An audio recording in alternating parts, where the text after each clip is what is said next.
Buenas noches. Hoy tenemos nuestra bajada de línea dedicada al juicio por el encubrimiento del atentado de la AMIA. Parece mentira. Con todos estos años que transcurrieron, lo único que se sabe con certeza es que hubo quienes quisieron entorpecer la investigación, quienes encubrieron, quienes pagaron dineros que todavía no tienen una explicación que parezca coherente. Es decir, que al cabo de todos estos años, el intento más importante que se hizo, el único que podría haber permitido acercarse a los presuntos culpables, por lo menos en una de las hipótesis de cómo sucedió el atentado, que era ir a Irán y investigar a quienes estaban señalados como los responsables, tampoco se pudo hacer. Tampoco se ha podido realizar todavía, en medio de una inmensa discusión.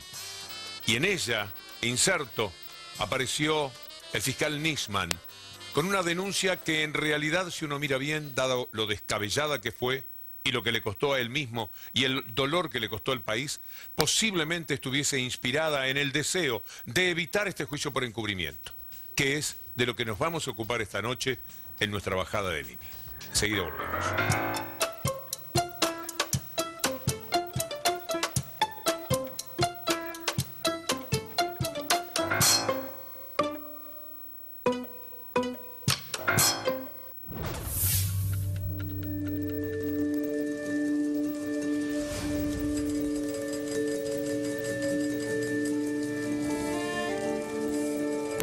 Era una mañana posterior a un acontecimiento deportivo muy importante.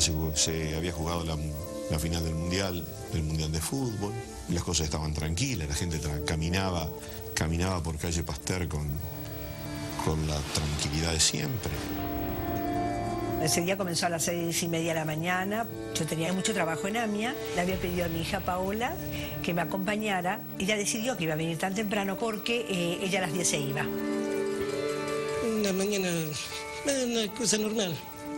Me llamó la atención que no había ido nadie al bar. Yo estaba en la puerta prácticamente de la AMIA, en diagonal a unos metros. Mi auto se detuvo por una falla mecánica. Estaba medio vacía la zona de 11, que normalmente está congestionada, media mañana casi. Era raro esa hora de la mañana, no circulaba ningún colectivo, no había coches, no había nada. La sensación de un silencio muy, muy sepulcral que había por Pasteur.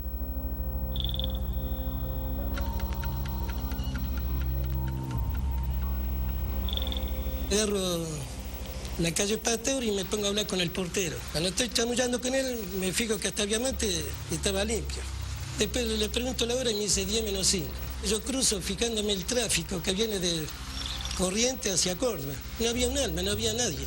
Y cuando tiro los papeles, empecé a sentir dolor, me sentía mal y empecé a ver todo a cámara lenta.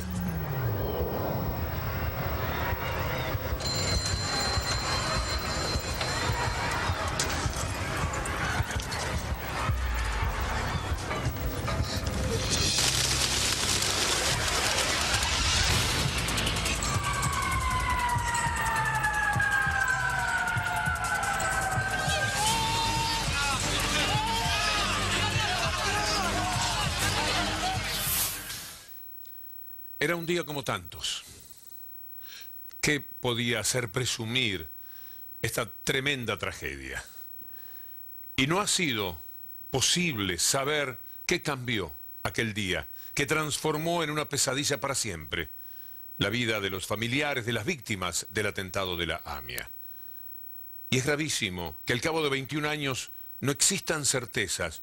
Una investigación fallida de un fiscal que terminó en un verdadero papelón y con su propia vida, oponiéndose a lo único que podría ayudar a saber lo que pasó, por lo menos estando cara a cara con los presuntos culpables en una de las hipótesis que existen de cómo se cometió este horrendo crimen contra la Argentina y contra la humanidad. En consecuencia, lo que queremos es revisar cómo empezó todo aquello, toda esta historia del juicio por el encubrimiento. Beynuz Smukler, una personalidad que es presidente de la Asociación Americana de Juristas, tiene la explicación de cómo nació esta historia. Yo creo que en la causa de la AMIA, si del atentado, fue claro la actuación del juez Galeano, de los fiscales, del Fino Palacio, de la dirigencia de la DAIA y de la AMIA, etcétera, destinada a encubrir el atentado. Es decir, no a investigar, sino a rápidamente encontrar un culpable, dar el culpable y terminar con el asunto. ¿Cuál es el culpable que era fácil y que era creíble, digamos, para la sociedad? Algunos policías de la bonaerense. Porque como la bonaerense tiene tan mala fama, entonces, y con eso termina el asunto. Y vincularlo con Irán. ¿Por qué? Porque Irán era en ese momento, y hasta hace muy poquitito, el objetivo central que tenían como enemigo en la región Estados Unidos y el gobierno de Israel. Y todo el proceso de la investigación, primero de los fiscales Barbaquia y Müller, y después de Nisman, que siguió siendo como fiscal de la causa, él estaba desde el principio en el equipo, pero no era la cabeza. Después, cuando él se pone al frente, durante todos estos años de la causa del atentado no investigó nada. Y quizás dentro de 30 años, cuando estamos en 21, a los 50 años, cuando se abran los archivos en Estados Unidos de la CIA, quizás nos enteremos cómo fue. Pero por ahora no creo. Lo que se puede llegar, uno puede, digamos, deducir políticamente es quienes lo encubrieron. Ahora, datos concretos de quienes lo hicieron, no lo sabe ninguno de los que van al juicio. De manera que yo creo que es muy difícil que esto en ese sentido sea útil, pero es muy importante que no quede en la impunidad aquellos que se prestaron para evitar que hubiera una investigación en serio. Pero la impunidad parece el destino de esta causa. El hombre clave desde el punto de vista político, pero también en cuanto a lo que después pretendió ser y no fue la investigación, es el expresidente Carlos Menem. Esta semana, no hace muchas horas, su representante legal, el doctor Omar Daer, dijo que si Menem hablara, seguramente habría problemas para el Estado argentino. Es decir, que lo que tiene para revelar Menem le podría provocar serios inconvenientes a la Argentina en sus relaciones internacionales. ¿Qué sabe Menem? ¿Qué esconde Menem como para agregarle una incógnita mayor todavía a todo lo que es esta fallida investigación del caso del atentado? El doctor Eduardo Barcesat pone en contexto, pone en su marco lo que fue la participación de Menem, cómo nació la historia. En este momento observamos la presencia de los comandantes de los buques que parten rumbo al Golfo Pérsico. Bajo el gobierno del expresidente Carlos Saúl Menem, se decide enviar una flotilla militar para el bloqueo del Golfo Pérsico, el ataque a Irak. Esa decisión se toma sin haberse recabado la autorización que establece la Constitución que debe darle el Congreso de la Nación para que tropas argentinas salgan fuera del territorio nacional argentino, ¿no? Lo hicimos por la paz, lo hicimos por la solidaridad con los países agredidos. Y es una actitud que desde este gobierno va a mantener constantemente la República Argentina. Hay una amistad muy grande, quizás como nunca, entre Estados Unidos y la Argentina. Veía como que nos estábamos comprando un involucramiento bélico que podía tener consecuencias funestas para parte del pueblo argentino, ¿no? Y bueno, promoví una acción de amparo. El juez se portó bien al comienzo, me admitió como parte y emplazó al gobierno nacional a dar respuesta. Bueno, el gobierno contestó lo de estilo. Yo recuerdo que hasta llevé personalmente el oficio para entregárselo a Carlos Corach, y Carlos Corach me dice, ¿qué venís? ¿A alistarte en la tropa? Y le digo, no, vengo a arrestarte.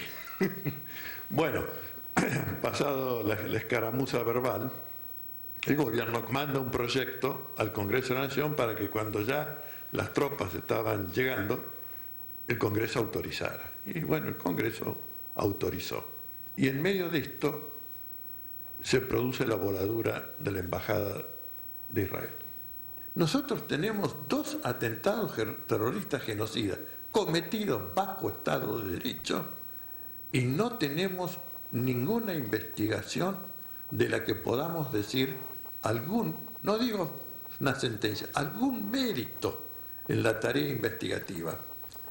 No dejo de tener un cierto aliento o esperanza de que tal vez oblicuamente por este proceso de responsabilización del encubrimiento y estafa procesal, si me dejan así decirlo, podamos aportar algo a salvar esta enorme herida en nuestra historia institucional, que son estos 2 atentados terroristas y genocidas.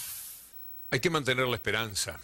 Por cierto, no se puede abdicar de ese sentimiento, porque si no, ¿qué explicación, mirando a los ojos, se le puede dar a los familiares de las víctimas? Pero todo se hace muy difícil, porque ahora nos encontramos con que Menem, señalado muy acertadamente por el doctor Eduardo Barcesat, de cuál fue su actitud internacional que pudo haber determinado que la Argentina se comprase estos tremendos atentados contra el Estado Nacional, está diciendo, Carlos Menem, que por la seguridad del Estado no puede hablar. ¿A qué se refiere? ¿A que fue obligado por otro Estado? ¿Qué tendrán para revelar esos archivos que mencionaba recién Beinus Smukler de la CIA? ¿Qué hay en los propios archivos que Menem no puede revisar cuál fue la conducta del país? No se ha jugado bien por parte de ningún sector, ni la política, la que inicialmente tuvo la causa, ni la Embajada de Israel, ni las entidades judías. No han jugado bien, no han aportado, y cada vez menos. Los que sí están siempre son los familiares de las víctimas. La mayoría de los familiares de las víctimas, que además apoyó el memorándum del acuerdo con Irán para poder llevar adelante la investigación. Una de los familiares de las víctimas, Sergio Burstein, siempre tiene mucho para decir. Es uno de los grandes luchadores en esta historia. Para nosotros no es encubrimiento, es complicidad. Todos aquellos que hicieron posible que no se sepa la verdad son cómplices de los autores materiales e intelectuales del atentado a la AMIA. Más allá de lo que diga la carátula o lo que la justicia determine por lo cual están sentados en el banquillo los acusados. Nosotros padecimos a Galeano, a Mullen, a Barbaquia, es decir, en nuestra agrupación de familiares y amigos de las víctimas del atentado a la AMIA, creímos en ellos, no podíamos dudar. No nos entraba en la cabeza de que nos pudieran mentir, que había algo más importante que conocer la verdad respecto a un atentado que dejó el saldo terrible de 85 muertos y más de 200 y pico de heridos. Por eso tenemos una carga especial cuando estamos dentro del recinto y los miramos y vemos estos personajes para nosotros patéticos, siniestros, que se aprovecharon de nuestra buena fe para poder inclusive darle solidez a lo que ocurría, porque nosotros en cierta medida éramos los garantes. El grupo de familiares apoya la investigación. Esto no es sed de venganza, ni odio, no, ni mucho menos. Simplemente que paguen por lo que hicieron, por habernos mentido en la cara, aprovecharse de la necesidad de saber. Por eso es tan importante este juicio y por sobre todas las cosas demostrar a la sociedad argentina que no hay utopías. A veces las utopías se transforman en realidad. Y este juicio, para muchos que pensaban que era una utopía, llegamos a concretarlo. Tardamos 21 años en llegar a esto, pero nos encuentra de pie, no arrodillados, y a la colaboración absoluta y al respeto absoluto, porque estamos a derecho de que la justicia por fin nos dé la respuesta y condene a quienes son los responsables de que no sepamos la verdad. Porque todos necesitamos